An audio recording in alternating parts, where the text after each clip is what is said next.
First off, Miss Britney Spears. On February 16, 2007, the Gimme More singer infamously shaved her head. Days later, she shocked the world by furiously attacking a paparazzo's car with an umbrella. The following July, the pop star offered up a bizarre explanation for her violent behavior. "I was preparing my character for a role in a movie where the husband never plays his part, so they switch places accidentally," she wrote on her website. "I take all my roles very seriously and got a little carried away. Unfortunately, I didn't get the part." But in her 2023 memoir, her opinion on the incident changed. She says, "I'd been eyeballed so much growing up, I'd been looked up and down, I had people telling me what they thought of my body since I was a teenager. Shaving my head and acting out were ways of pushing back," Spears adds in the book. After Britney was put in a court-ordered conservatorship in 2008, granting her father and a lawyer control over all her financial and personal affairs, she says she was forbidden from keeping the new shaved look. "Under the conservatorship, I was made to understand that those days were now over," she writes. "I had to grow my hair out and get back into shape. I had to go to bed early and take whatever medication they told me to take." Our next celebrity meltdown involves Nothing Compares to You singer Sinead O'Connor. Sinead was performing on SNL when a brief moment destroyed her entire career. On October 3rd, 1992, O'Connor appeared on SNL to promote her new album, Am I Not Your Girl? For the second song of the evening, O'Connor had chosen to perform an a cappella version of Bob Marley's song War. Throughout the performance, she stared intently into the camera, and as she sang the final line, "We have confidence in the victory of good over evil," O'Connor held a photograph of the Pope directly in front of the camera, ripped it up, saying, "Fight the real enemy," before throwing the pieces to the floor. The SNL producers were not aware of O'Connor's plan. During the dress rehearsal, she had held up a picture of a child. Everybody at SNL apparently froze after the live performance, unsure how to react, and that the music producer Liz Welch went from jubilation to tears. The executive producer Lorne Michaels said the air went out of the studio and that he ordered that the applause sign should not be used. The audience remained silent and O'Connor returned to her dressing room where somebody found her talking to herself, quote, doing something between poetry and chanting. Our next celebrity meltdown involves Nicki Minaj and Mariah Carey. On an episode of American Idol, the former show judges got into a curse word-filled fight. Minaj criticized Carey for being too harsh on a contestant, which the Vision of Love singer responded by saying,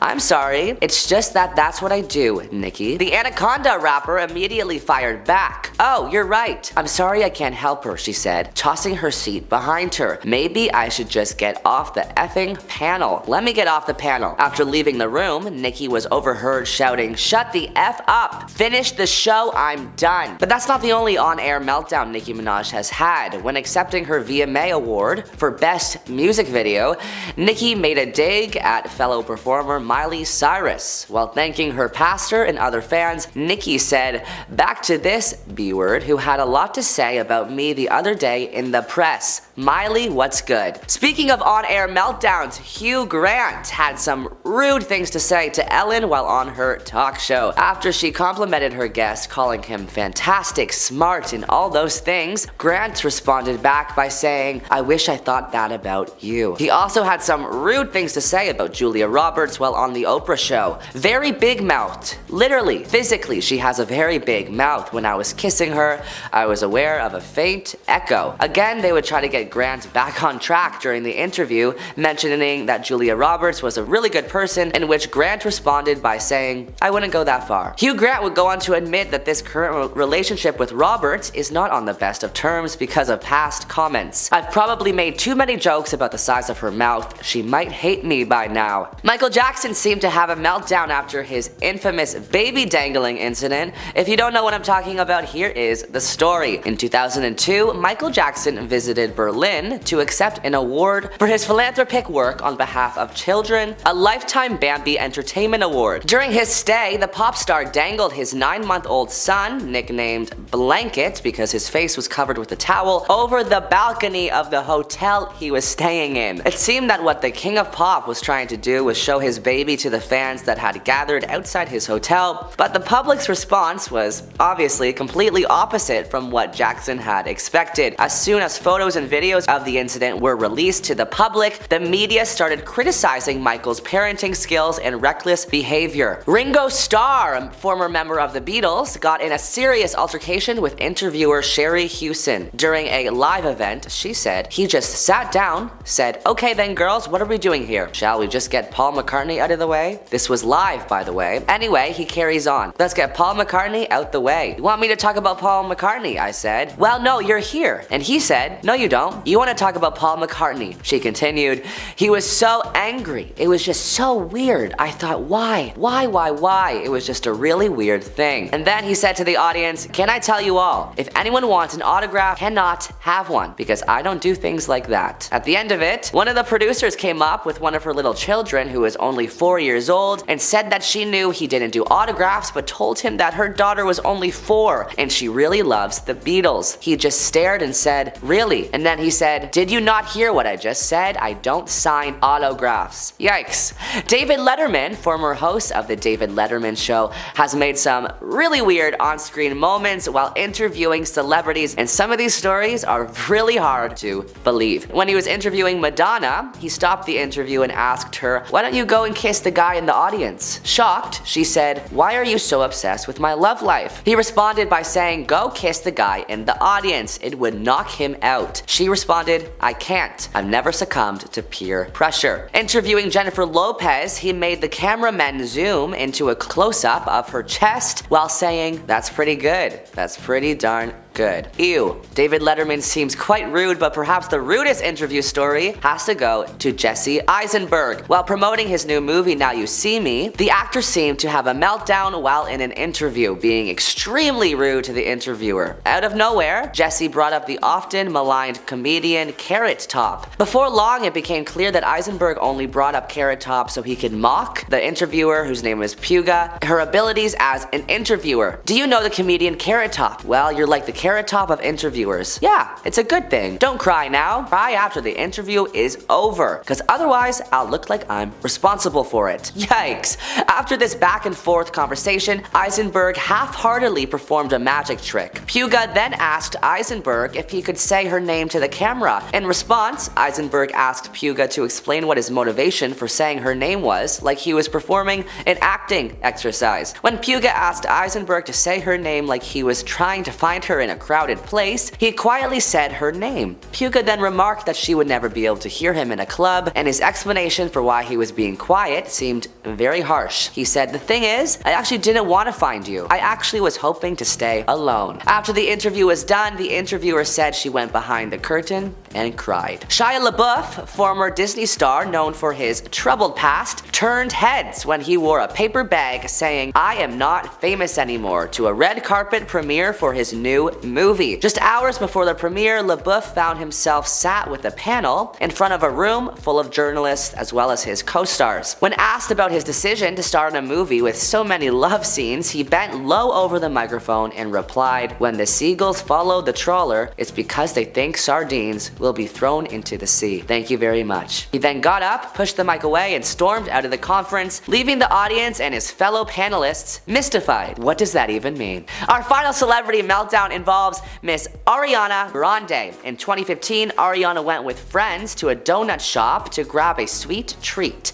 Everything was looking good until the employee at the donut shop supposedly turned around behind the counter, and while he wasn't looking, Ariana licked some of the donuts still for sale while saying, "I hate America," and later calling the donuts disgusting. The security footage of the incident went mega viral online, and Ariana quickly went to Twitter to apologize, saying, "Seeing a video of yourself behaving poorly that you have no idea was taken is such a rude awakening that you don't know what to do. I was so disgusted with myself, she said, "I'm not here to make any excuses or to justify my behavior because I can't. I'm just here to apologize." Number 10. Rose McGowan. So let's talk about the show Charmed for a second, a solid series that was on air for basically 10 years. The series followed three sisters that discover they are descendants of a long line of good female witches and are destined to fight against the forces of evil. Yes, it was a very fun show, however, just because you play sisters on set does not mean that you're always going to be close in real life. Rose McGowan and Alyssa Milano had a very public altercation that resulted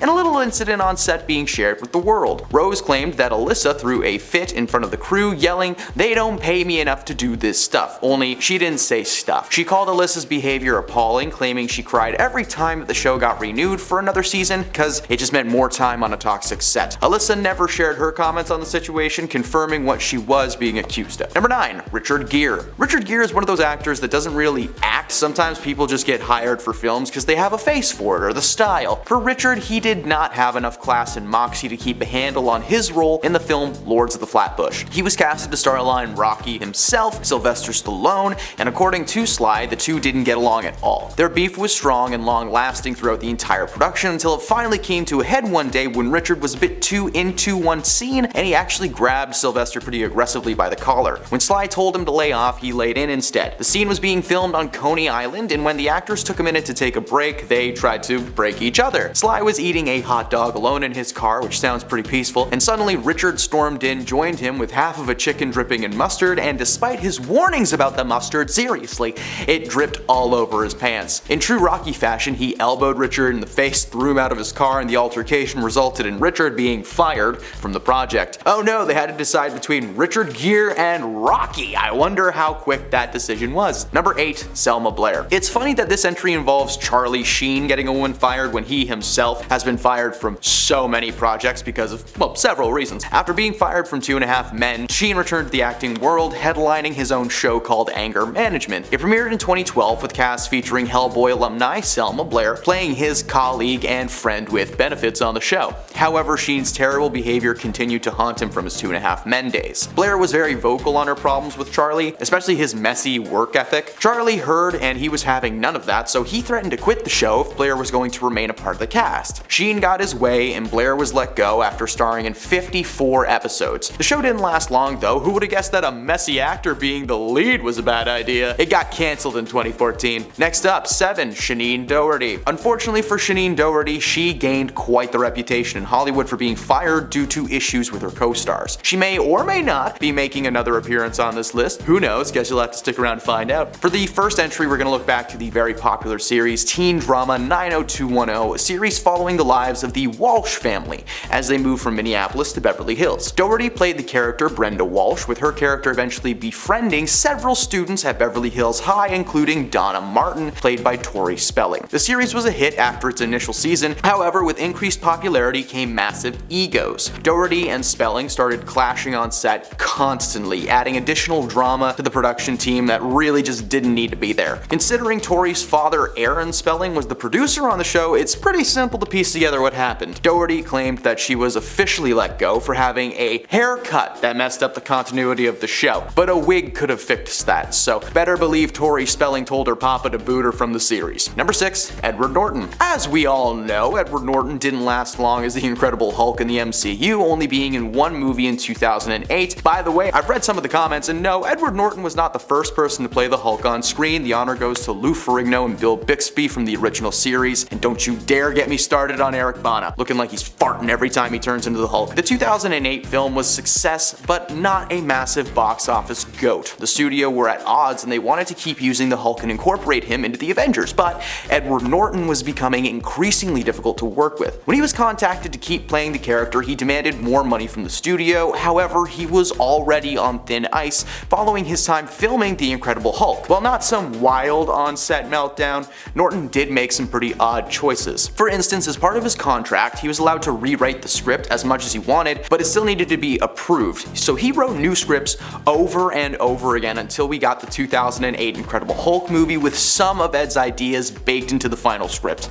Kevin Feige claims that the choice to part ways with Ed was not based on money, but instead on Marvel just wishing to hire an actor that embodies the creative and collaboration side of their talented members. Essentially, he was like, Mark Ruffalo's nicer than forcing you and he doesn't write his scripts, so bye bye. This ended up being a great decision on both parts though, because Mark Ruffalo is fantastic as Bruce Banner and the Hulk, and Edward went on to make several high quality films, including a few collaborations with Wes Anderson. Moonrise Kingdom would not have been the same without Edward Norton as Scoutmaster Ward. Number 5. Anne Hathaway. So a fun fact that I was unaware of until today, Anne Hathaway was almost a secondary lead in one of the most universally loved Seth Rogen movies of all time. Knocked Up from 2007 follows Seth Rogen and Katherine Heigl as they prepare for the arrival of an unplanned baby after a one-night stand. The cast was packed with stellar comedians like Paul Rudd, Jonah Hill, Leslie Mann, so many more, and the cast almost featured an up-and-coming actor at the time, Anne Hathaway. Anne is famous these days for roles in movies like Princess Diary, Interstellar, and Ocean's 8. These days, she's considered to be at the top of the A-list. In 2013, she even took home her first Oscar for Best Supporting Actress. Now, before this though, she actually agreed to be in Knocked Up because she thought the script was great and that Seth Rogen, is Seth Rogen. You work with him every chance you can. However, she eventually decided not to participate in the film after one issue with the script became cause for concern. The scene in question was one of the final moments in the film, which for those of you who have seen the movie know is pretty graphic. The birthing scene in Knocked Up ended up being a combination of Katherine acting and some close-up clips of her cookie. Anne read that part and decided that her first role in a major comedy movie should maybe be something else. Although it was confirmed that it was not going to be her bits and bobs on display, she has a no birthday suit clause. It worked out for everyone though, because Katherine did a great job despite hating the set apparently, and Anne Hathaway is one of the biggest movie stars to date, so good for her. Number 4. Dennis Hopper. Dennis Hopper is one of the groundbreaking actors and directors from the 1960s and 70s New Hollywood, eventually finding his niche in the early 90s, playing villains in movies like Speed, Waterworld, and the live-action Mario Brothers movie, where he plays Bowser. Yes, that exists. No, it's not good. So it came as no surprise when he was casted to play Kristoff, the all-powerful TV producer controlling Truman Burbank's life in the movie The Truman Show. The cast was incredible and included Hollywood heavyweight Jim Carrey as the titular Truman. Anyone with a brain cell would have been excited to be a part of this film, still considered to be one of his best dramatic performances. However, 2 days into filming his scenes for Kristoff, which were only expected to take about 10 days to film, Hopper was unceremoniously let go from the set. Apparently, Dennis had a contract in place with producer Scott Rudin that he would be fired should his work be unsatisfactory. He must have been pretty bad in the role, as the director Peter Weir has been described as extremely reluctant to ever remove an actor from a movie. Reports later surfaced that Hopper was basically half asleep while playing the character, and while Kristoff wasn't written to be like a manic man or anything, he did require some effort to be properly pulled off. Ultimately, Ed Harris stepped in to play the role after production had been desperately trying to replace Dennis to avoid having the film be shut down entirely. Thankfully, that never happened, and The Truman Show has gone on to be one of the most depressingly heartfelt Jim Carrey performances ever. Oh, and Ed actually got nominated for an Oscar, so sorry Dennis, looks like it was a good move. Number 3. Jean-Claude Van Damme. The Belgian actor Jean-Claude Van Damme was just on the verge of coming into his own career as the Muscles from Brussels when he landed a job opposite of Arnold Schwarzenegger in 1987's action flick Predator. This sounded like the perfect casting choice. Jean would have worked alongside the likes of Carl Weathers and Jesse Ventura. While this may have turned out cool, the reality was that Jean wasn't casted to play one of the Marines at all. Instead, he was casted to play the titular Predator himself. The special effects artists behind the project called the experience with Jean as a hilarious comedy of errors,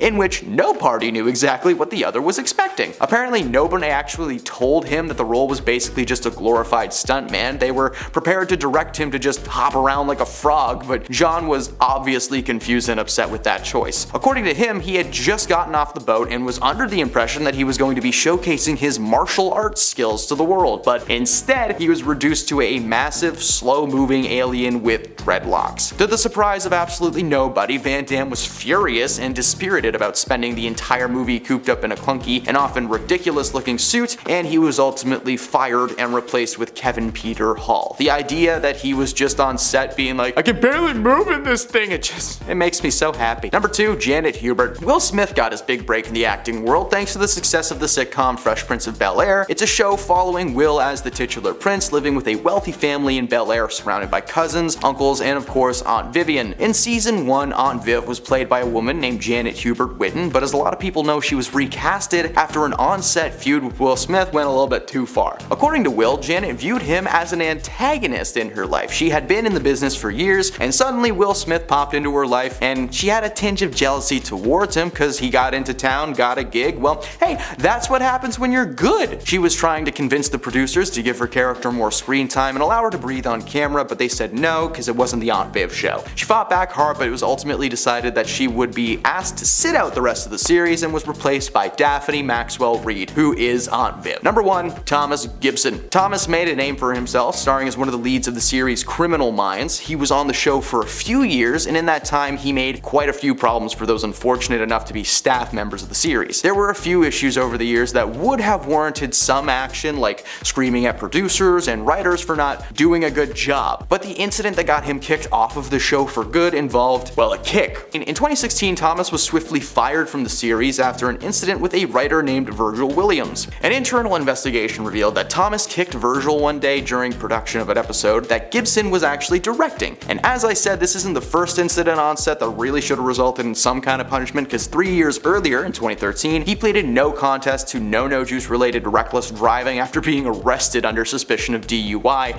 and 3 years before that, he allegedly shoved an assistant director, Ian Wolfe, during a late night location scene. That led to the studio ordering Gibson to take 8 hours of anger management. According to most people on the set, Thomas was a wild card. Some days he was friendly and accommodating, and the next he went ballistic. Number 10, Mike Tyson. So I had trouble landing on just one interview to mention when it comes to this man. He is someone who seems to just bounce back after every single heinous thing he's done. So we're gonna run through a few of them. The first time Mike really hurt his career was in the 80s, and it wasn't even something he said. He was doing an interview with his then girlfriend Robin Gibbs. When the topic of Mike's behavior came up, she said herself that Mike had an extremely volatile temper. Recent reports had also surfaced of Mike getting loud and physical with Robin, something she seemingly confirmed, while Mike just stared at the interviewer the entire time, giving him an evil look. Now, that was one of the first little notches on his belt. That wasn't really a meltdown. As the years went by, more and more controversies came to light, and during a press tour for his latest bout in the early 2000s, he lashed out at a fan in the crowd, hurling a slew of insults and calling them the British word for cancer sticks.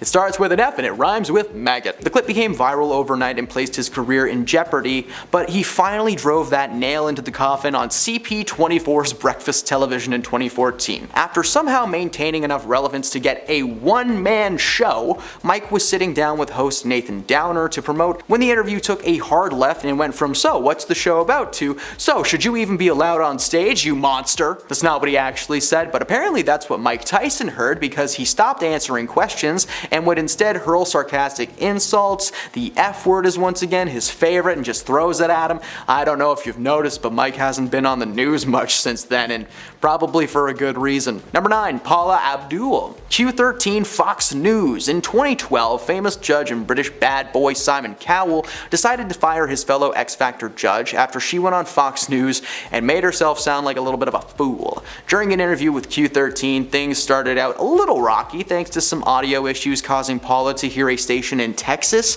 instead of their own. When they eventually got everything up and running, Paula was just as confusing as she was with the original issues. The interviewers were trying to ask her about her visit to Seattle, where Simon claims that the worst singers that he has ever encountered dwell. Instead of defending the city, Paula doubled down and agreed with Simon. It's not the statement though that landed her in the hot seat, it was actually just the way that she was speaking. Paula had always been a little bit animated in her life, using arms a lot when speaking to people, but she was particularly slurry and seemed like she was under the influence of something. This was just one of several interviews where Paula is noticeably woozy. Simon Cowell has actually claimed the only reason she was invited to host on the X Factor in the first place was to see if she would bring in the American Idol viewers, and when that didn't pan out, he realized the right move to make was to let her go because she's not great on television. Of course, Paula was mad about this and confronted Simon several times, only making that meltdown bigger and bigger. Number 8, Robert Downey Jr. Being a part of the Marvel Cinematic Universe means a ton of interviews. Now, Robert had the fortune of playing Iron Man for 10 years, being featured in 11 movies. While doing press for his second round with the Avengers in 2015, he had the misfortune of speaking with a legendarily terrible interviewer, Krishnan Guru Murphy, on Channel 4. Now, I've talked about this guy in other videos for making Quentin Tarantino walk out of an interview, and he is making a return for something pretty similar. The interview is uncomfortable from the very beginning. Christian stumbles through his questions as quickly as he can, with Robert doing his best just to keep things smooth. Instead of asking questions about the movie though, Christian decided to probe Robert about his life in prison and with substance control issues. Now, at first, he's okay and answers the questions, but then Christian brings up his dad and asks if he feels that he escaped his dark past. Robert is visibly anxious and begins breathing pretty heavy to keep himself calm. He asks what they were doing there, and then the team said goodbye. He stood up and walked out of the room, and he said that Christian seemed nice, but things were getting just a little bit too Diane Sawyer for his taste. This was one of the most uncomfortable interview moments in Robert's career, and it's not even close to the worst one for Christian. Number 7, Sofia Vergara. Fans of the show Modern Family will recognize Sofia as Gloria, aka Manny's mom, who is just absolutely hilarious and heartwarming at the same time, even outside of Modern Family. Now, while speaking with Ellen in 2017 about her career and some new projects coming up, Ellen decided to play a game called English Word of the Day. Claiming to be learning Spanish with one word a day, she wished to teach Sofia one as well. Before the segment, Sofia is roasting Ellen for her dislike of cotton, but when Ellen asks if she wants to learn the English word with her, Sofia scoffs and is visibly annoyed, claiming that she speaks English very well. Ellen gives her the word flabbergasted and asks her to define what it means. Not only does she pronounce it correctly the first time, but she knew exactly what it meant. Ellen follows it up with discombobulated, which left Sofia confused and thinking pretty hard. Now, she butchered the word, and while she seemed to be taking things in stride, it turns out Sofia was so frustrated with participating in this game, as she is a bit self-conscious when it comes to her accent. A lot of people consider the segment to be a little bit racist and more cringe-inducing than fun. I've seen the clip. That's accurate. Number 6, Joaquin Phoenix. We understand a dedication to your craft, and Joaquin Phoenix is just a prime example. This dude's acting career has been going steady since he first appeared in the 1989 comedy Parenthood when he was in his teens. Now, while he is seen as one of the greatest actors in recent history, his reputation on set was a little tarnished thanks to a freak out while filming the 2018 solo flick Joker. He appeared on Jimmy Kimmel Live to promote the shoot when Jimmy plays a behind-the-scenes clip of Joaquin getting loud and angry at a man named Larry, and the constant whispering behind the cameras before dropping a few F-bombs and storming off this set. When the cameras came back to the studio, Joaquin was frozen in shock and clearly not expecting that clip to ever see the light of day.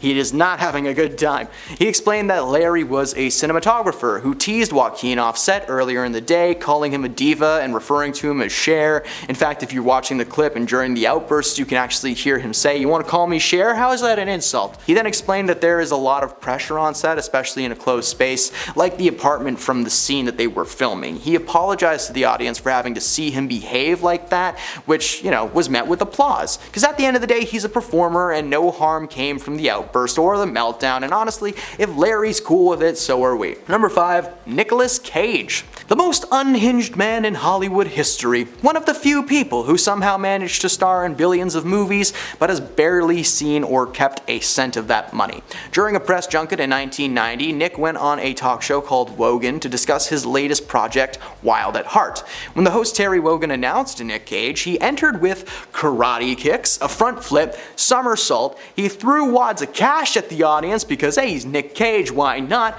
And when he finally sat down, moments before the interview actually began, he asked if he could take his jacket off. He proceeds to take his jacket off and the shirt underneath of it, because if people thought Nick Cage was all together, they were proven wrong during this interview. Despite the content being relatively tamed, the entire time you can just see sweat glistening off of Nick's chest, because guess what? Wearing a leather jacket on your bare chest is beyond uncomfortable, especially when there are lights aimed at you. Now sure, it might look cool until you take it off and you just have a heat rash. Nick's always been unhinged, but this meltdown during this interview was truly unique. His behavior in the 90s was apparent and well documented thanks to him literally being in like 2 movies a year. Number 4, Christian Bale. Christian is a very versatile actor, physically and of course skill-wise. He's able to shrink and grow his physique seemingly at will. He's played everything from a skinny substance addict to Batman in 2008. Christian starred in the 3rd film of the Terminator franchise, Terminator Salvation, and while he was filming a scene, director of photography Shane Holbert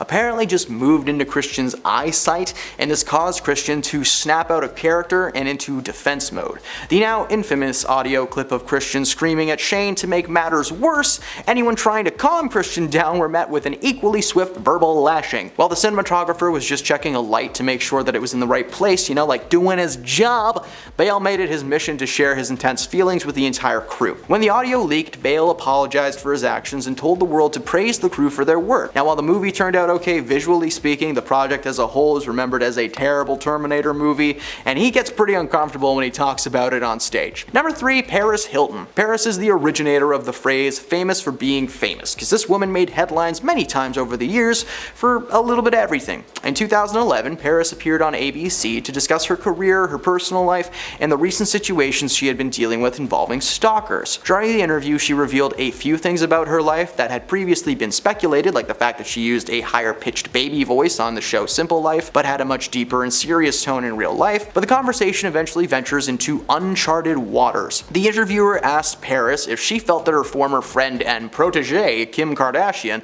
had overshadowed her in the eyes of the media. Paris says nothing, looks to her publicist, and goes to stand up. They almost wrapped the interview entirely, but eventually things simmered down and they were able to clear up the air. However, the moment stuck with fans of Hilton immediately and begged the question, why is she so uncomfortable talking about this? And it's because it's true. Well, it turns out the world answered the question for her, because Kim Kardashian's show, Keeping Up with the Kardashians, made it big, and Paris Hilton's show was cancelled after one season. So, there you go. Number 2, Tom Cruise. Matt Lauer is not just a terrible person who turned out to be a creepy creepo. He was once a popular talk show host in the early 2000s. During an interview with Tom Cruise in 2005, the topic of his scientific beliefs came up that quickly sent Tom into a rant about psychiatry, and somehow the topic got into Ritalin and pseudosciences. I don't know, Tom yelled at Matt about knowing more than him about psychiatry, like he had some inside information that he was secretly a therapist, who knows. The interview came at the height of Tom's pretty public descent into chaotic badness, becoming very famous for his outlandish beliefs and his wish to push them onto other people. The highlight of the interview came when Cruise was asked about his previous criticisms of Brooke Shields taking anti-sad time pills, to which he responded by calling her a glib. I looked up the definition of that word, and it means fluent and voluble, but insincere and shallow. But this was only one of the several interviews from 2005 that I wanted to discuss today, especially with Tom Cruise. Good lord, that was a rough year for him.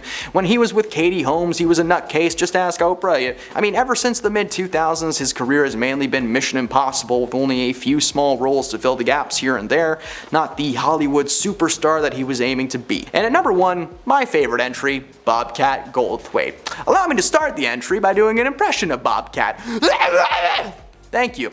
Bobcat may not be much of an actor these days, but in the 80s and 90s, this man was dominating the film and comedy scene. His zany brand of over-the-top, high-energy performance was so well received by any and all who saw him. I can still hear his voice echoing in my head whenever I think of Police Academy. In 1994, comedian Arsenio Hall invited his longtime buddy Bobcat onto his talk show, which unfortunately was in its final days on the air. When he heard the cancellation, Bobcat decided to send a message to the big brains that made the decision, because he spray painted the word Paramount on the wall behind him, throws furniture around, breaks TV screens, all the while Arsenio is just sitting back and laughing. When they returned from commercial, the set was in ruins, and despite that, Arsenio joked that he was like, "The worst part is I have to pretend like I'm mad at him." Joke's on him, that wasn't the only talk show meltdown he partook in. A few years after this, Bobcat set a chair on fire on the Jay Leno show for no reason, just for fun. Like he was standing there just going, fire.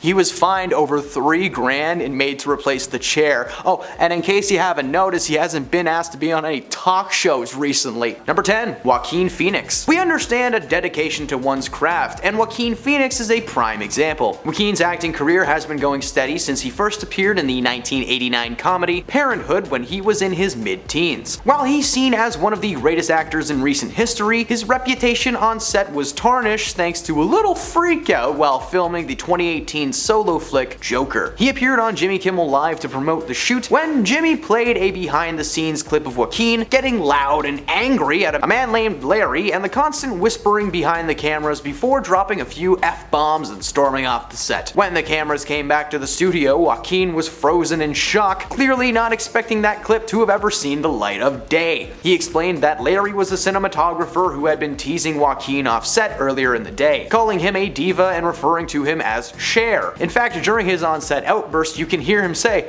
"But you gonna call me Cher, huh? How is that an insult? Huh? She's the best." He then explained that there's a lot of pressure on set, especially in a closed space like the apartment from the scene that they were filming. He apologized to the audience for having to see him behave in such a manner and watching him freak out on set, which was met with applause. At the end of the day, he's a performer, no harm ever came from the outburst. Hey man, if Larry's okay with it, so are we. Number 9, Nick Cage. One of the most unhinged men in Hollywood history. One of the few people who somehow managed to star in a billion movies but has barely seen or kept a cent of it. During a press junket in 1990, Nick went on a talk show called Wogan to discuss his latest project, Wild at Heart. When the host Terry Wogan announced Cage, he entered with karate kicks, a front flip somersault. He threw wads of cash at the audience because hey, he was Nicolas frickin' Cage, man! He finally sat down and moments before the interview truly began, Nick asked if he could just take off his jacket for a second. He proceeded to take off his jacket and the shirt that was underneath it. If people thought that Nick was all together before, they were proven very wrong during this interview. Despite the content being relatively tame, the entire time you can see the sweat glistening off Nick's hairy chest. Cause hey, guess what? Wearing a leather jacket on your bare chest is beyond uncomfortable. Sure, it might look cool until you take it off and you're covered in a heat rash. Nick's always been unhinged, but his odd behavior in the 90s was apparent and well documented thanks to him literally being in a minimal of 2 movies a year. Number 8, Christian Bale. Christian is a versatile actor, both physically and skill-wise. He's able to shrink and grow his physique seemingly at will. He's played everything from a skinny substance addict to Batman. In 2008, Christian starred in the 3rd film of the Terminator franchise, Terminator Salvation. While he was filming a scene, director of photography Shane Holbert apparently moved into Christian's eyesight. This caused Christian to snap out of character and into defense mode. The clip is now infamous of Christian screaming at Shane, but to make matters worse, anyone trying to calm Christian down on the set were met with an equally swift verbal lashing. While the cinematographer was just checking a light to make sure if it was in the right place, aka doing his job, Bale made it his mission to share his intense feelings with the entire crew. When the audio leaked, Bale apologized for his actions and told the world to praise the crew for their work. While the movie turned out okay, visually speaking, the project as a whole is remembered as one of the worst entries in the Terminator franchise to date. Number 7, Tom Cruise. Now, it's one thing to be asking people to join your church all the time. Whatever, not a big deal. But Tom's behavior as a member of society has been rough to say the least. Following the announcement that he was engaged to Katie Holmes in the early 2000s, Tom appeared on an episode of The Oprah Winfrey Show that has gone down in history as one of the most chaotic TV interviews of all time. From the moment he walks on stage, he has such a strange energy. He's oddly excited, like he just got told the best news in his entire life. He throws his arms up in the air, he rubs Oprah's shoulders like she's a lamp and he's trying to summon the genie. He revealed to the audience that the excitement was from his engagement to fellow actor Katie Holmes. Awesome, man, but hey, can you please just stop trying to break Oprah? Seriously, Tom jumped on her couch, he grabbed her hands over and over. She couldn't even get the questions that she had for him out because he was just so chaotic. Eventually, Oprah was like, whatever, just bring Katie out. And the cameras followed Tom through the studio as he ran around trying to find her. It looked like a scene from Paranormal Activity. It was horrifying. Tom's energy continued to stay at that level of chaos throughout his entire marriage to Katie, but since they're divorced, he's just nuts. He is just nuts now. Number 6, Will Smith. Wait a minute, when did Will Smith have a meltdown? Just kidding, you guys know this one by now. In 2022, Chris Rock was hosting the 94th annual Oscar ceremony when he decided to make a little joke about Jada Pinkett Smith and her hair loss. Good old G.I. Jane joke. Rock expressed his excitement to see Jada in a fictional G.I. Jane movie, and immediately following the joke, Rock stood in confusion as Will Smith made his way to the stage. Will walked up, he adjusted his jacket, he looked strong, confident, he took a firm stance, and then he just smacked Chris right across the face just as hard as he could. He winded up his hand to conjure up the full power that he had inside of him. Initially, this was seen as a planned joke between the two, but then Will started shouting at Rock several several times during the ceremony to keep his wife's name out of his mouth. Chris handled the situation well though. He kept his cool, he laughed it off for the cameras, and he brought out the next award presenter, literally the classiest man of the night. He was professional and quick to get the night back on track, but unfortunately an hour later, Will Smith won the Oscar for Best Actor in a leading role in King Richard. He played Richard Williams, the father of tennis superstars Venus and Serena Williams, and during his speech he gave a half-hearted apology for his actions before claiming that the situation was due to his months of portraying the father on set, leaving him with an extreme paternal sense to protect his family.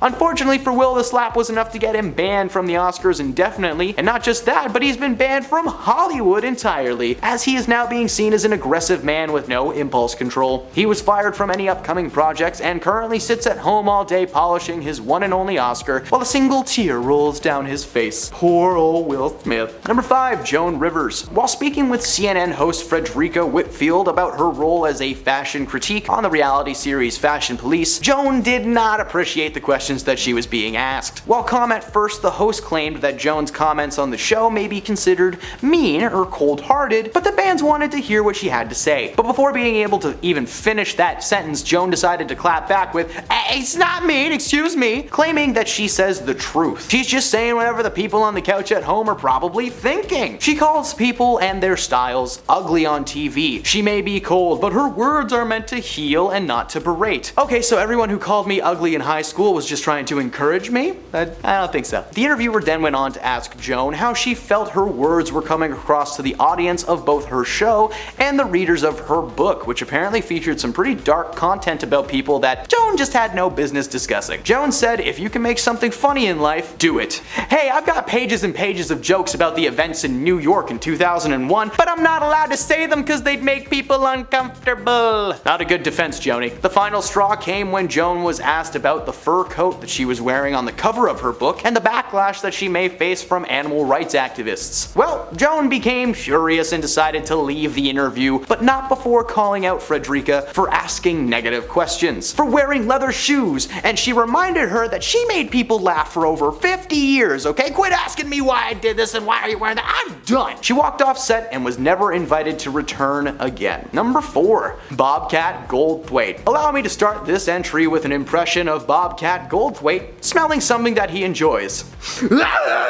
Thank you. Bobcat may not be much of an actor these days, but in the 80s and 90s, this man was dominating the film and comedy scene. His zany brand of over-the-top high-energy performance was well received by any and all who saw him.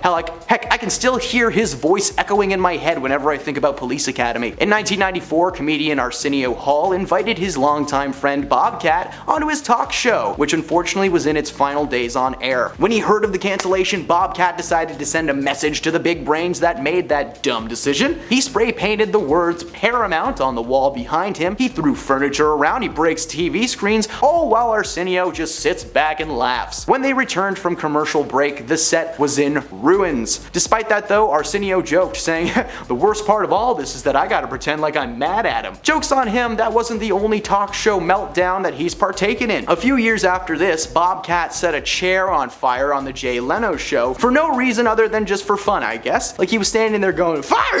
Yay!" He was fined over $3,000 and made to replace the chair. In case you haven't noticed, he hasn't been asked to appear on any talk shows in recent history. So I wonder why. Number 3. Bill Murray. He came, he saw, he kicked his ass! Bill Murray, the star of box office beauties like Ghostbusters, Groundhog's Day, and Garfield, nope, Garfield, can't say it, I can't say it, nope, can't talk about it. Bill was doing a round of press in 2015 when he made an appearance on 2 talk shows equally as smashed. He stopped by MSNBC studios to appear on the show The Last Word with Lawrence O'Donnell. As the show was about to cut to break, Bill tries to sit and he falls on his tall studio chair. In the photo, you can see just how done O'Donnell is with Bill. According to Murray, after he finally got on his feet, he informed the audience that he had just finished doing the David Letterman show. He then went to dinner and had a few glasses of the no juice before stopping by the studio. As you may expect, Bill slurs his way through the entire interview, constantly going off topic to give the classic, "I love you guys, man, you're doing such a good job." Bill actually physically had a meltdown. He started sliding down in his seat to the point where he was almost doing the interview from the floor. I'm not telling anyone to drink no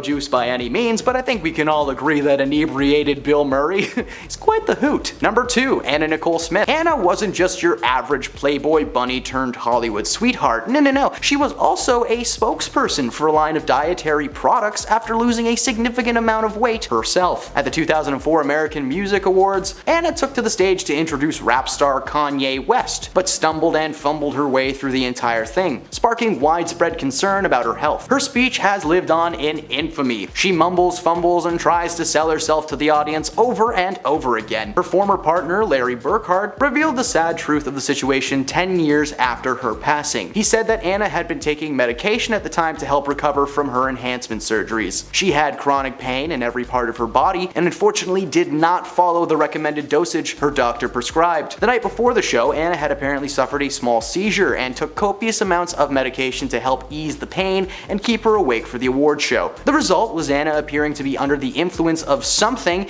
and Kanye West being brought out to one of the strangest introductions in awards show history. And at number 1, oh look, it's Tom Cruise again. I know, right? Shocker. We know Tom Cruise is insane. There's no denying that. He may be one of Hollywood's biggest and brightest in his early days, but his career and skills as an actor have slowly been going downhill ever since he divorced Katie Holmes. Now, to prove his insanity and rage, let's just talk about an incident that occurred on his latest Mission Impossible movie set. An audio clip was released of Cruise berating several crew members with intense anger. The crew in question were accused of not following the safety protocols that were in place at the time. In his rant, Tom is heard swearing and screaming about the rules and how if he wants something to happen, it's gonna happen. The crew are essentially his minions who must do the master's bidding. The rant went viral, but Cruise actually defended his rant rather than apologizing for it, claiming that he said what he said and the stakes were at an all-time high, so suck it up. While this may have happened at a time when Hollywood was shut down and many productions were on hold, it's no excuse to harass the people trying to make you look good. Starting off our list today at number 10, we have Harry Styles. Harry Styles was left a little red-faced after he suffered a wardrobe malfunction back in January while he was performing in front of one of his first celebrity crushes, Jennifer Aniston. During the middle of Harry's concert, the singer split his trousers right down the middle while he was belting out to his hit song music for a sushi restaurant. Later, a video would surface online where Harry could be seen dropping to his knees before making a shocking face to the crowd as he realized his pants had split. The former One Direction member quickly then covered the rip with his hands and managed to see the funny side while apologizing to the audience sitting in the front row. When he said, "My trousers ripped. I feel I must apologize to a certain few of you right down in the front there." Later, the musician was seen running around the stage before grabbing a pride flag, which he used to cover up the split by tying it around his waist. Number 9, Miley Cyrus. After ringing in the new year on the NBC New Year's Eve special, at one point during the show, Miley lost her top during her performance, which caused her to quickly improvise and change her entire look while continuing on with her set. The moment took place just after Miley performed her hit We Can't Stop and transitioned into another hit, Party in the USA. As she was strutting around the stage in a silver outfit, Miley could be seen holding onto her top as she sang the opening lyrics of the song before she then made her way backstage as her backup singers and band continued to play. The singer then returned to the stage in a red blazer, which she previously wore in her program earlier, and she channeled into her 2009 song by saying, "Everybody is definitely looking at me now. I'm still in the most clothes I've ever wore on stage." Hey my little peaches, are you liking this video so far? If so, don't forget to give it a thumbs up and subscribe to the channel. Number 8. Janet Jackson. Most people can't even remember who won the Super Bowl back in 2004, but what most people can remember is the biggest moment of the night when Justin Timberlake ripped off the top of Janet Jackson's black bodice, and for a fraction of a second revealed Janet's bare chest that was covered only by a shield. Later, Janet's spokesman would then call the incident a wardrobe malfunction that was not intentional. He then went on to say he was supposed to pull away from the bustier and leave a red lace bra. The whole incident went on to ruin Janet's career, even after she made a public statement saying, "The whole thing went wrong in the end. The decision to have a costume reveal at the end of my halftime performance was one made after the final rehearsal. MTV was completely unaware of it, and it was not my intention that it would go as far as it did. I apologize to anyone offended, including the audience, MTV, CBS, and the NFL." But why did Justin never face the same consequences? Number 7. Nicki Minaj Minaj. In 2011, Nicki Minaj stole the show at the American Music Awards with her performance. But what fans don't know is that she actually had a major wardrobe malfunction before hitting the stage. The AMAs was set to be an amazing performance, but when Nicki had a horrible malfunction with her clothes and her hair just 10 minutes before she was set to open, she would tell Complex magazine, "So I was backstage having an effing nervous breakdown. My hair was supposed to light up, my choker was too small." Nicki then somehow managed to pull it all together, so while she was in the box waiting for her show, she ripped off her outfit, threw it to the side, and pretty much had to act like nothing happened. So when the star did finally hit the stage, she freaked out because it wasn't the show she wanted. Number 6.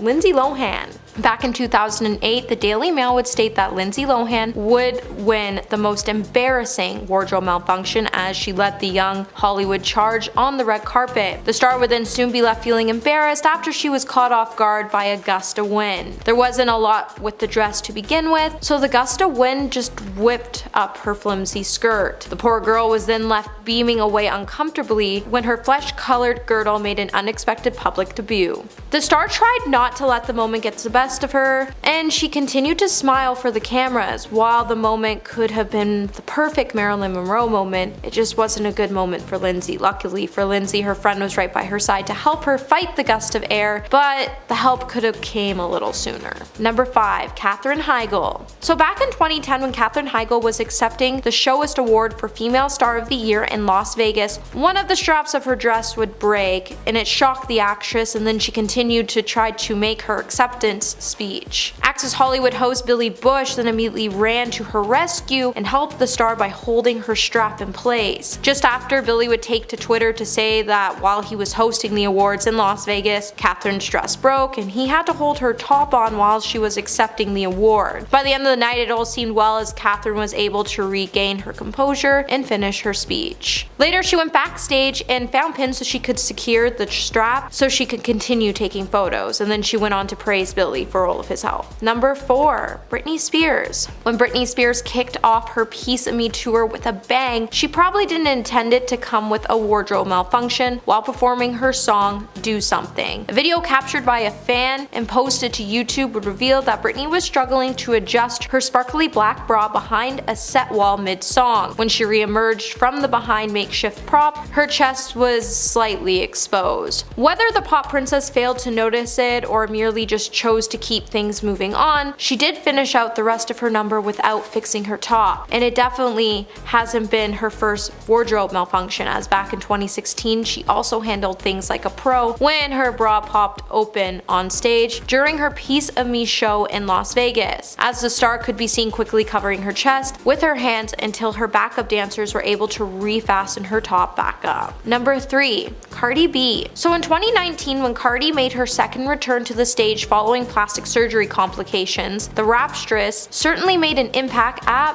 Bonnaroo Music Festival after she had a pretty embarrassing wardrobe malfunction. The press hitmaker was wearing a skin-tight, multicolored, all-in-one jumper which tore half down the seam while she was dancing and twerking around the stage. Trying not to let the mishap get the best of her, she quickly ran backstage and returned wearing a white bathrobe over the top of her underwear, and she managed to complete the rest of the set like that. Onlookers then went on to praise how Cardi handled the malfunction by claiming that Cardi being in a robe at Bonnaroo is a mood. And they definitely weren't wrong, as when the star walked on the stage she yelled "I'm back," and she was clearly living her best life as she danced the night away in her bathrobe. Number 2. Lil Nas X. When Lil Nas X made his Saturday Night Live musical guest debut on season 46 finale, while he was performing 2 of his recent singles in 2021, he ended up enduring a wardrobe malfunction on live television. During the rapper's Call Me By Your Name performance, Lil Nas X could be seen wearing a fire leather pant, which appeared to tear in the upper thigh area right after he was reenacting a part from the music video's controversial pole sequence. Later, Lil Nas would head to his Twitter to say, "Not my pants ripped on live TV. OMFG, no, I wanted to do my pole routine so bad. This is what I get. LMAO." While the star didn't want to ruin his his performance, he wanted to continue on with his set. For the remainder of the song, Lil Nas then went on to split his attention between both finishing out the song and noticeably keeping his pants intact. And it makes you wonder when performers are going to understand that the look of tight pants may be nice, but wearing pants that fit can actually prevent these malfunctions from happening. And this is why you do dress rehearsals in your outfits, and it's necessary to do so. Every dancer and performer knows this. Luckily for his second performance, his song Sun Goes Down went malfunction free, with the rapper contrasting the devilish hellscape with a more heavenly setting. Number 1.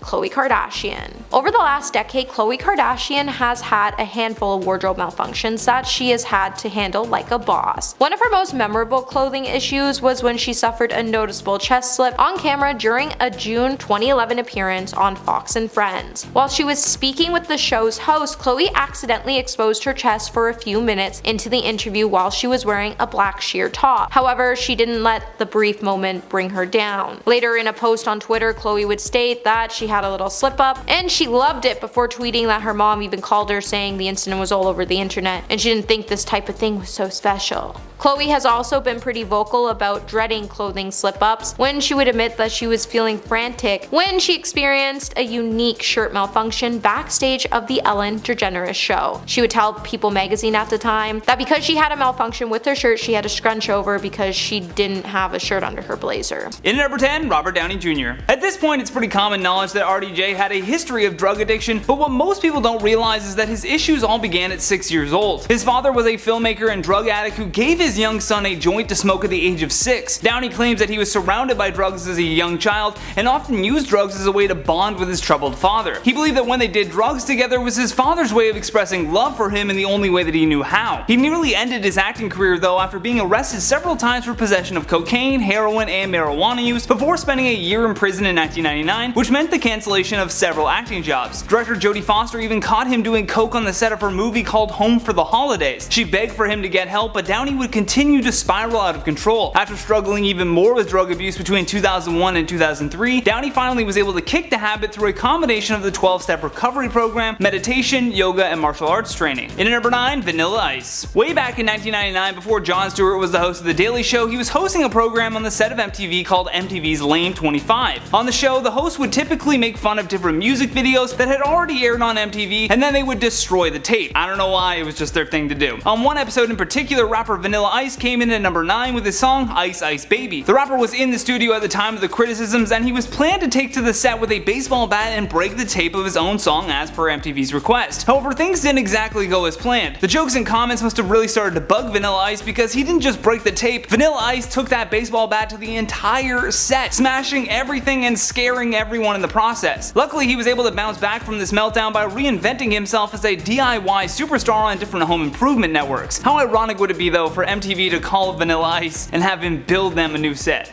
That'd be pretty great. I'd love to see that. In at number 8, Alec Baldwin. It is a well-known fact that actor Alec Baldwin has gotten into trouble several times after his interactions with the paparazzi. There's no doubt that these creepy photographers do invade the personal space of celebrities, but that being said, violence has never made them leave you alone either. Baldwin has been at the center of several cases where he was accused and literally photographed physically attacking photographers. The first accusation was in 1995 when he reportedly punched a paparazzi so hard that he broke the man's nose. However, in all of these incidents, Baldwin was never charged. Baldwin had another crazy meltdown on an airplane after a flight attendant asked him to turn off his phone so that they could take off. The actor made a big stink and even tweeted more about his meltdown, saying, "Flight attendant on American reamed me out for playing Words with Friends while we sat at the gate not moving." That is a meltdown indeed when it ends up on Twitter. In at number 7, Nicolas Cage. Back in April of 2011, Academy Award winning actor Nick Cage was arrested in New Orleans on 1 count of domestic abuse and 1 count of disturbing the peace. According to the local police, Cage was witnessed arguing with his wife in front of their home around midnight. Police say that Cage grabbed his wife by her upper arm and dragged her towards their property. He then apparently began to strike cars in the immediate vicinity and even attempted to jump into a taxi when the police arrived. At that point, the police immediately observed that Cage was heavily intoxicated, and so they ordered him out of the cab, which prompted Nick to start yelling. Cage allegedly started yelling, "Why don't you just arrest me?" to the police, which is exactly what happened next. However, even though Nick was taken into custody and charged, his wife apparently did not want him charged and said that there was no actual physical contact between them during the fight. Regardless, still a meltdown. meltdown. In at number 6, Tom Cruise. It was the couch jump that truly rocked Hollywood and a side of the action hero Tom Cruise that we had never witnessed before. In short, it was a meltdown over passion for his newest love interest, Katie Holmes. At the time, Tom Cruise was one of the biggest celebrities in America, and he was already an established leading man with roles such as Top Gun and Jerry Maguire under his belt. He was appearing on the Oprah Winfrey Show though to promote his upcoming movie, which was Steven Spielberg's remake of War of the Worlds. However, instead of staying on script to his promo material, he could not stop gushing over his new girlfriend. Within 15 minutes of the interview, Tom had leapt onto Oprah's couch as Oprah struggled to find the words for his over-the-top infatuation. I think she just kept yelling,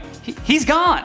You're gone. This guy's crazy." In the moment, it was this very heartwarming thing to see though, but in hindsight, people watching that clip maybe through a GIF or just a series of photos, it looks like Tom is acting at a school for an interview, so by all accounts and without hearing the audience's reaction, this was categorized as one of Tom's biggest TV meltdowns, but he was just really happy. In number 5, David Hasselhoff. We all remember David Hasselhoff from his time on Baywatch, but in 2007 it seemed as though the Hoff had hit rock bottom. The weird part was that his daughter apparently filmed the whole debacle that ended up airing on the news. In the video, David was clearly drunk and apparently a little hungry. As he lay shirtless on the floor with his eyes beginning to shut, he does his best to pick apart a burger and feed it to himself, but the whole time he's doing this, Dave is just babbling in a drunken tone while falling over onto his food. In the video, you can actually hear his daughter Taylor begging him to grow up and even say, "You need to promise me you're not going to get alcohol tonight, okay?" Apparently Hasselhoff had asked his kids to film him anytime he falls off the wagon, I guess so that he can look back on it with shame and get his house in order. What a weird thing to make your kids do. In at number 4, Russell Crowe. Back in 2005, Russell Crowe was in Australia to promote his film that he had coming out. Shortly after 4 o'clock in the morning, Russell was having a difficult time trying to call his wife. So with his room phone not working, he went down to the concierge to use theirs. Crowe then got into an argument with the concierge, which led to him picking up the desk phone and throwing it out of anger and frustration. Unfortunately, in the process of doing this, the phone actually struck the hotel worker in the face. He was then arraigned on charges of 2nd-degree assault and 4th-degree criminal possession of a weapon. By the way, the weapon was the phone that he threw. The Oscar winner then pled guilty, and the judge gave him a conditional discharge, which essentially means that he can't be arrested in Australia ever again. In at number 3, Michael Jackson. That is the king of pop hanging his baby blanket, yes, the baby's name was Blanket, out of a hotel window, Lion King style. This guy consistently buried his controversies by just manufacturing new ones. He was blasted by everyone online, calling him reckless and pointing out that he could have easily dropped his child in that moment, and here was his vague apology. Any child. Try to kill them? Come on, stupid. And why would I put a scarf over the baby's face if I was trying to throw him off the balcony? We were waiting to thousands of fans down below. For someone that was called the king of pop, you would think that he would be able to keep his cool, although these moments clearly show a celebrity that was out of control and in Michael's case, in desperate need of help. In at number 2, Britney Spears. The mid-2000s were certainly not kind to pop sensation Britney Spears. From a bitter divorce to having a very public meltdown, it was only a matter of time before she had her run-in with the law. In 2006, she was driving with her 4-month-old son on her lap when the police pulled her over, which is very illegal, by the way, yet because she's Britney Spears, there wasn't even a fine. Then just a year later, she was charged with a hit and run while also driving without a license. Initially, she was looking at a year in prison for this, but again, she ended up not even spending a minute behind bars. It really is a mystery how she was able to pull herself out of this downward spiral, but what's really concerning is how she managed to escape the law. Fame should definitely not exclude you from the repercussions of doing something illegal. Last but certainly not least, our number 1 spot, Michael Richards. Michael Richards is known for his role as Kramer on Seinfeld. He's funny on that show because he literally had Jerry Seinfeld and Larry David writing for him, the 2 funniest people in the world. Although, when the show ended, Kramer thought that he could just transition into stand-up comedy and be just as funny. Unfortunately, when his set was not going well at the Laugh Factory in Hollywood, he completely lost his mind and just buried his career. Someone heckled him, I guess, and then he went on to a tirade by screaming racial slurs and attacking the audience. It was so bad that a large majority of the crowd just up and left the club in the middle of his act. He was never able to redeem himself after this racist rant, and it will serve as a stark reminder that Kramer was never cool. In at 10, Bjork. Oh, Bjork, she has had a rough life. Not only did she have to go through the grueling process of working with Lars von Trier, who she openly hated and admitted to spitting in his face every day, she also had a crazed stalker who ended up killing himself on camera, which in turn was uploaded to YouTube. So you can imagine Bjork would be a little high-strung. Well, back in 1996, Bjork arrived at the airport in Thailand, only to be greeted by paparazzi and reporters wanting interviews. The singer was with her children, and by the time one of the reporters stated, "Welcome to Thailand," she had had enough and began to attack her, knocking her to the ground and striking her repeatedly. Cool. The British-born journalist was more stunned than injured. It was not a good look for the singer. Violence is never the answer, but you can also understand a mother wanting to protect her children. Coming in at 9, Vanilla Ice. Remember Vanilla Ice, the one-hit wonder who blessed us with Ice Ice Baby? Ice Ice Baby. Well, he must have known his 15 minutes of fame were coming to an end back in 1999, because he accelerated his demise when he appeared on the MTV Lame 25. Prior to The Daily Show, Jon Stewart used to host a show along with Dennis Leary, Chris Kattan, and Janine Garofalo called MTV's Lame 25, where the host would make fun of music videos that aired on MTV's network and then would proceed to destroy the tape. However, on this particular occasion, the Vanilla Ice guilty pleasure found itself at number 9 on the list, so what went down? Well, the rapper proceeded to show up at the studio, as planned, and took a baseball bat to his tape for this song. However, it didn't stop there. He ended up taking the bat to the entire set, absolutely terrifying everyone in the process, something that definitely wasn't planned. Popcorn for everybody. Sorry about the set there, guys. Well, the tape's fine. What? Everything else is no. Coming in at 8, David Hasselhoff. It is common knowledge that former actor David Hasselhoff used to battle with alcohol and drug addiction. But things hit rock bottom for the actor back in 2007 when his daughter filmed him in his Las Vegas home on a bender and eating a burger. The Baywatch legend was seemingly as drunk as could be, so he ordered burgers and sloppily ate them on the floor of his bathroom, wearing nothing but a pair of blue jeans. This video was heartbreaking to watch and listen to because in the background you can hear a 16-year-old daughter begging for him to grow up. However, what makes this video interesting is that his daughter was filming him because David had reportedly asked her to if he were to ever fall off the wagon, and that he did. Thankfully, Hasselhoff got sober and is still a pop culture icon to this day, milking appearances and making the odd cameo in bad movies, even the Baywatch remake. Because if you get alcohol tonight, you're fired from your show tomorrow. And the doctor is coming over here in the morning to check your alcohol level. And if you have any alcohol in your system, you're going to be fired from the show. Coming in at 7, Michael Jackson. Back in 2002, Michael Jackson was still considered to be one of the greatest pop stars in the world, which is bizarre to me because at that point we all knew what went down at Neverland. But anyway, I digress. In 2002, Jackson was in his hotel room in Berlin, Germany, where there were a ton of paparazzi present outside of his suite. So what did the King of Pop decide to do? Well, he opened up his window and dangled his baby son Prince Michael II over the balcony. The crowd gasped in horror before the singer pulled the baby back and into his arms and went inside. This cemented everyone's belief that Michael Jackson was losing it, both professionally and personally, with the singer spending years following defending his bizarre actions.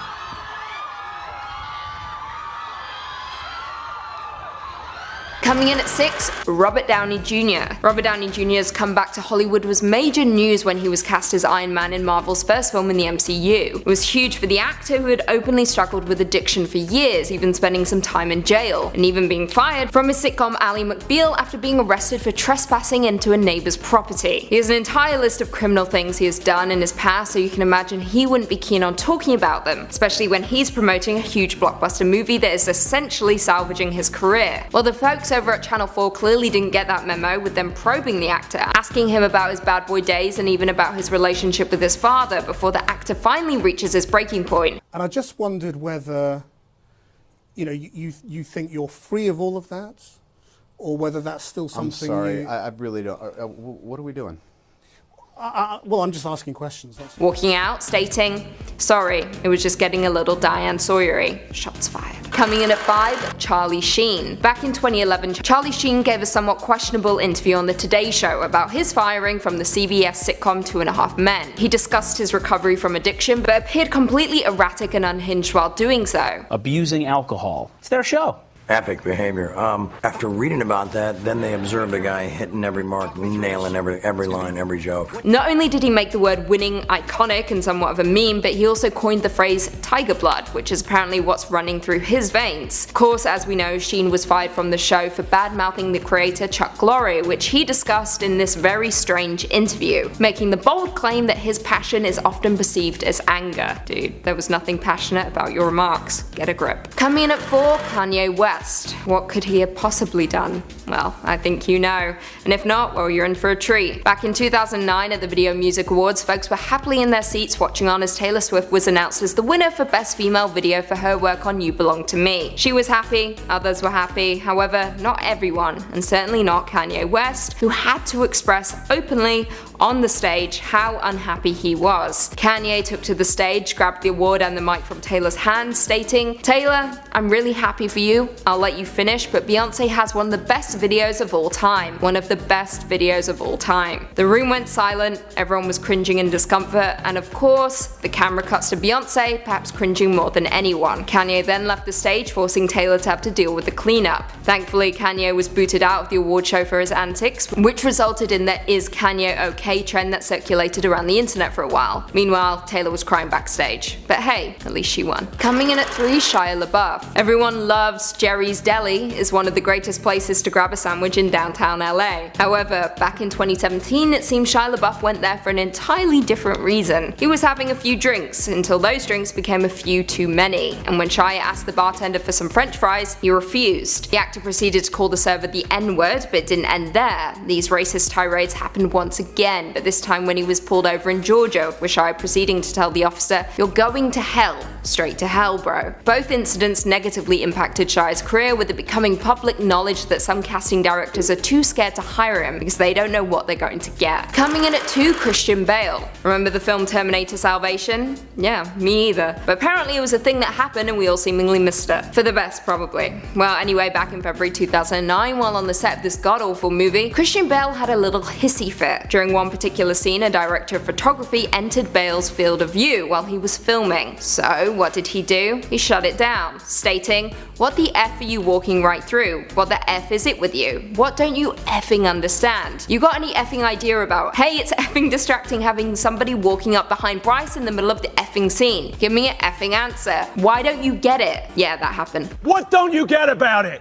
I was looking at the light. Oh, good for you! Lesson number 1, if you ever find yourself working alongside Christian Bale, don't walk into a shop. Don't even look his way, better yet just leave the building and don't return. Although I will give it to Bale, he had his entire meltdown while doing an American accent. I applaud that. And finally, coming in at number 1, Tom Cruise. Of course, could anything possibly top Tom Cruise's infamous and crazy interview back in 2005 on the Oprah Winfrey Show? No, definitely not. Back in 2005, Cruise was on the top of the world, promoting his newest film, The War of the Worlds, directed by Steven Spielberg. However, things didn't go quite according to plan during his interview with Oprah, who proceeded to ask him about his relationship with actress Katie Holmes. Cruise clearly couldn't read the room because he proceeded to stand up on the sofa and jump up and down, spouting out his love for Holmes. Now, the audience cheered along, but most viewers were uncomfortable and a little scared. Following the incident, his public image took a hit, with Cruise coming off unstable, with folks focusing more on his Scientology beliefs and his bizarre antics.